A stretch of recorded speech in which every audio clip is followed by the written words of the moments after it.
हमरा नहीं गुरुवक भक्त होई हे माई ई ना होके के चाहिए। भोजपुरी में 99% गाय केहू कुछ बन गिल बा, केहू कुछ सम्राट बन गिल बा, केहू कुछ के सम्राट बन गिल बा।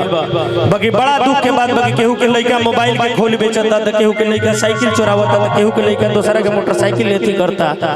हे माई हमनी संगे ई मत हो, हरदम तारा से ये मांगो कि पूत सपूत तक का धन संचय नाम बाल बच्चा के बड़ होके चाहिए। दिन प्रतिदिन रघुकुल में रघुकुल रीत सदा चली आई, प्राण जाए पर वचन न जाई। एक से दशरथ से बड़ राम के नाम भइल, राम से बड़ नाम लवकुश के भइल काहे? ओहन लोग बहुत बढ़िया पुण्य प्रताप रहे तब। ऐसे माई जौन हो तो पीढ़ी बाई पीढ़ी बढ़त जाओ, अचानक धनो दे देबू तो पागल होके के संभावना बा, कंट्रोल में दिया। तो कहे के बा हर की ना सोना ना चांदी ना घर द्वार चाहिए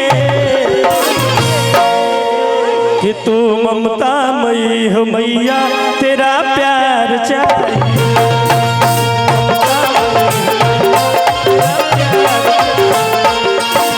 ना सोना ना चांदी ना घर द्वार चाहिए, ना सोना ना चांदी ना घर द्वार चाहिए, तू ममता मई हो मैया, तेरा प्यार चाहिए। तू ममता मई हो मैया, तेरा प्यार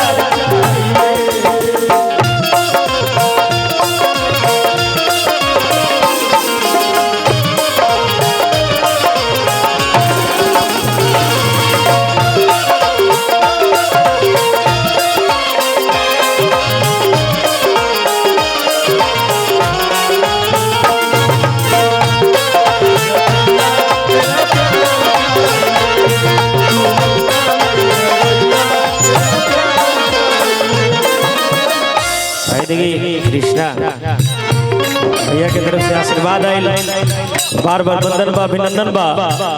आ कहे के बा जंगल पहाड़ में छुप जा ढूंढते मैं आऊंगा, आंखों में आंसू लेके तुझको बुलाऊंगा।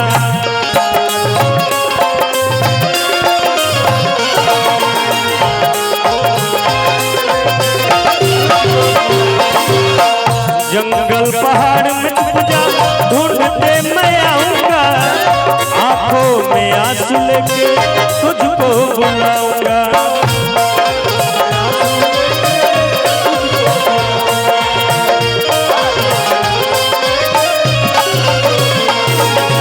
मैंने जीत पकड़ ली, तेरा दीदार चाहिए।